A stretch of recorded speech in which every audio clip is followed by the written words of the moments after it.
Hai, saya Tosan. Hari ini saya lagi pinjam Tricity 125. Tarik napas, hela napas. Jadi gini, Tricity 125 itu basisnya mesin MX. Tapi pada akhirnya motor ini meski gas diperintir full, tetap kurang terasa torsinya, berat. Iya, jadi dikeras kutik. Start awalnya memang jadi agak lemot.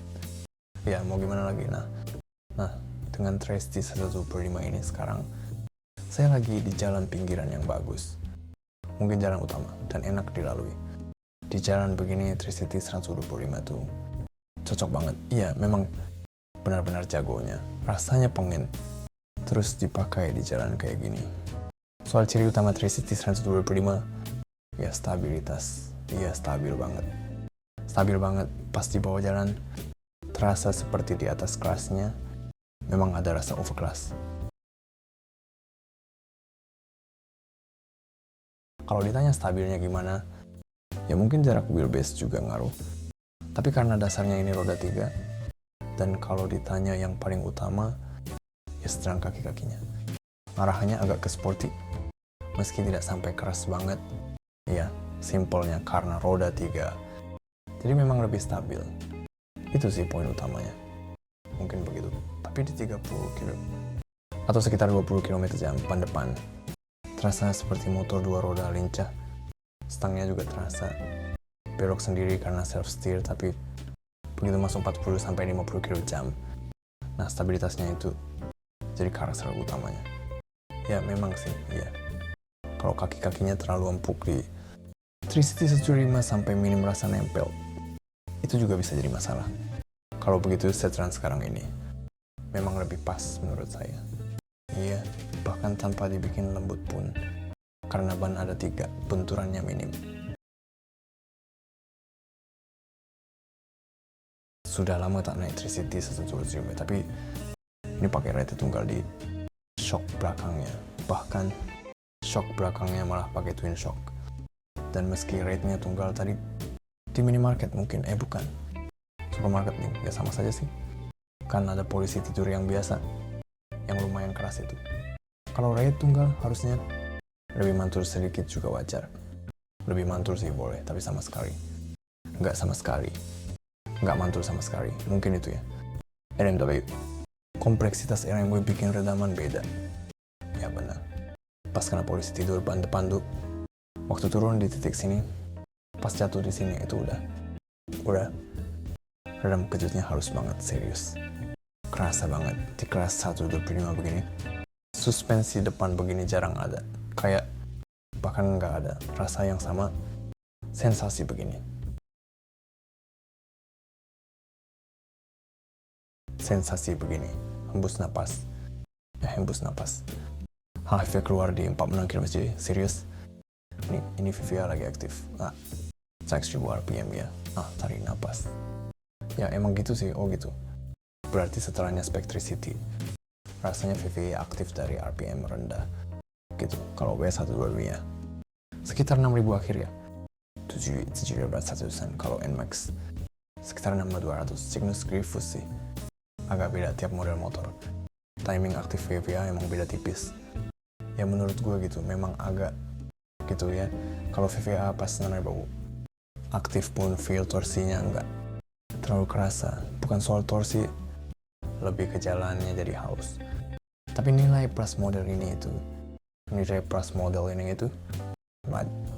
lampu Eco Tricity 125 yang silau akhirnya hilang. Dulu ngeselin banget, sumpah. Ya sumpah. Nah, jadi di YouTube juga ada komentar, katanya lampu Eco itu kelewat ganggu sampai ditutup pakai lakban. Ada yang bilang gitu, lewat GoPro nggak tahu sekelihatan apa enggak. Tapi lampu hijau ini Eco, kayaknya mode Eco, muncul saat RPM lagi rendah. Kalau digas begini dia mati. Kalau dinaikkan mati. Lampu hijau ini pokoknya ganggu banget, parah. Ya serius, itu silau banget. Ternyata kalian ngerasa sama ya. Iya kan, silau banget itu. Apalagi pas malam, iya beneran. Ini di tes jalan malam enggak sih? Silau banget sampai mikir gitu. Dan Eco lampunya, iya. Jadi ya itu di meter simple ini. meter monokrom. Yang monokrom nggak ada, tapi ya meter ini gampang banget dibaca, serius. Ini harusnya dari awal pakai ini. Maksudku soalnya begini.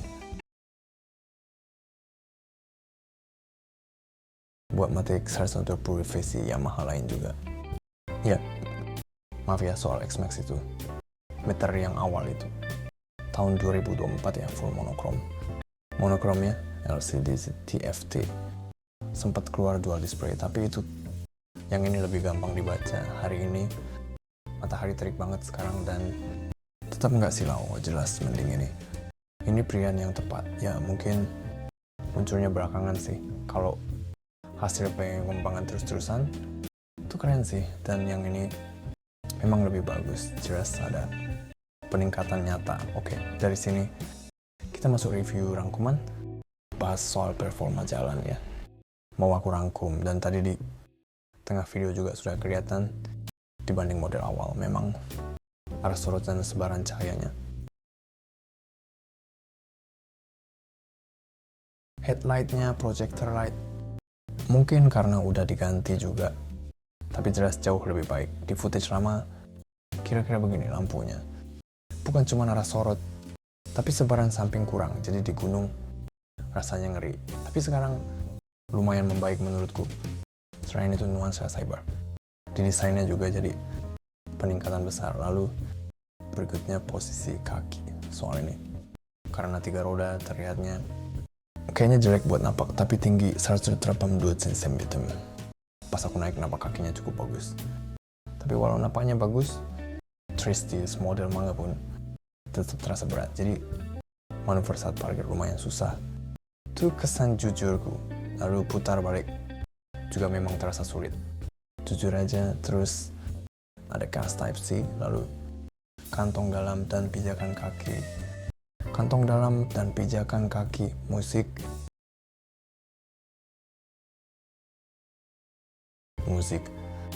dan lain-lain. Pertama soal pijakan kaki, memang sempit. Mau gimana lagi? Mungkin wajar juga, tapi buat kaki besar, sepatuku 29 dan 3 cm. Memang orang kayak gini agak pengecualian sih, tapi tetap sempit, ruang geraknya sedikit. Jujur sih rasanya kurang. Lalu soal pengisian type C ini dibanding yang dulu, di inner soket rokok di dalam saku itu jelas lebih enak dipakai dibanding dulu menurut saya. Lalu soal inner ini, sakunya memang kecil, jadi buat apa dipakai juga agak bikin mikir. Sarung tangan pun nggak muat sekecil ini. Inner pocket kayak gini di skuter lain jarang nggak ada, jadi soal kepraktisan ini jujur menurut saya kurang enak ya. Lalu bagasi bawah jok, untuk bagian ini termasuk tutup bensin juga, semuanya harus buka jok dulu baru bisa diakses, memang cukup dalam. Tapi helm yang saya pakai Showa ZF saya Indra, ukuran XL itu nggak masuk. Ini untuk yang ini juga karena tinggi dan lebarnya sempit, jadi ya mau gimana lagi. Dari sini kita bahas poin bagusnya dan sedikit soal kurangnya, atau karena ini penutup, produksinya sudah stop, dan mungkin saya hampir tak naik 3City. Jadi di akhir kalau ini ada, mungkin bakal lebih bagus, bisa lebih laku. Hal-hal seperti itu akan saya bahas lebih dalam. Pertama, poin bagusnya ya berapa meternya. Meter ini bahkan di motor lain yang sulit dibaca, ini wajib banget dipasang juga karena meternya sangat bagus. Bukan cuma bagus ya, tapi saat terang tetap terbaca dan tidak memantul. Itu yang bagus, itu poin plusnya. Lalu selain itu, meter informasi yang ditampilnya sudah lengkap sesuai kebutuhan, dan adanya tachometer juga jelas jadi nilai plus. Skuter Yamaha itu jualannya seru, jadi dari sisi itu juga adanya tachometer itu jadi satu unsur bikin riding terasa lebih seru menurut saya banget. Jadi bagian ini juga bagus buat saya. Lalu poin bagus berikutnya, jelas cocok buat perjalanan jauh. Itu yang saya rasakan kali ini. Saya jalan total sekitar 7-8 jam Yinle, dan kalau jarak saya tempuh 72 km. Lalu konsumsi BBM-nya di angka 43, jadi hampir sesuai angka katalog. buat Yamaha sih ini agak jarang, jadi saya sempat kaget, tapi itu juga bisa dibilang hal yang bagus. Tapi dibanding 125 lain saat ini, BBM-nya memang sedikit lebih boros. Itu kesan saya, karena bobotnya berat. Jadi mungkin wajar juga sih. Lalu, tadi sempat melenceng, ini poin plus. Nah, soal perjalanan jarak jauh. Motor ini memang tidak cepat bikin capek. Seperti saya bilang tadi, kaki-kakinya bagus ya, kaki-kakinya memang bagus. Dan itu memang jadi nilai plusnya. Bagian bagusnya itu getarannya tidak terlalu sampai ke badan. Jadi dipakai jauh tetap terasa enak. Menurut saya, sama seperti model lama. Yang saya pakai di Shikoku, minusnya adalah agak susah dikendalikan. Ini kayaknya berlaku di semua Tricity. Lalu soal fitur yang andai ada. Untuk poin ini sebenarnya bukan tuntutan sih, tapi kalau ada sistem brake lock, menurut saya bakal lebih bagus. Soalnya motor ini berat banget, jadi sekalian remnya pakai model drum mekanis yang bisa dikunci. Kalau bisa begitu, mungkin Tricity bakal lebih gampang dipakai menurut saya. Gimana menurut kalian? Oke, tapi soal daya pengereman di Tricity 125 nih, entah sesuai tampilan atau lebih, saya kurang yakin. Tapi memang bukan tipe yang sporty, tapi remnya mudah dikontrol dan gampang dipakai menurut saya. Itu kesan jujur saya, karena berat. Saya kira jarak pengereman bakal lebih panjang, tapi ternyata berhentinya lebih oke dari dugaan. Tapi kalau dibilang pakem banget, ya juga tidak segitunya. Nah, terakhir soal performa jalan. Ada beberapa hal yang agak bikin penasaran, jadi tambahan info. Top speed yang sempat terlihat 96 km jam ya. Kayaknya kalau dipaksa masih bisa naik lagi, mungkin tembus 100 km jam.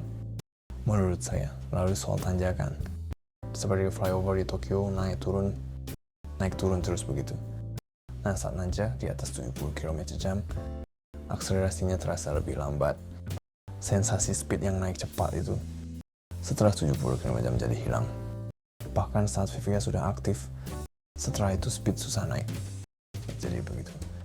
Mungkin juga jarang yang cari kecepatan tinggi, jadi sampai 70 km jam di tanjakan tetap mulus. Itu menurut saya pribadi sudah cukup. Tapi buat yang doyan kecepatan, meski bukan speed freak, buat yang cari soal itu agak bikin kecewa. Mungkin begitu, nggak, jadi semoga jadi acuan. Semoga membantu ya. Nah, jadi begitu ya soal Tricity Hatsune. Gimana menurut kalian review rangkumannya? Kedepannya 125 ini untuk model baru kayaknya tak keluar, dan di Jepang produksi. Bukan cuma stop produksi, jualannya juga.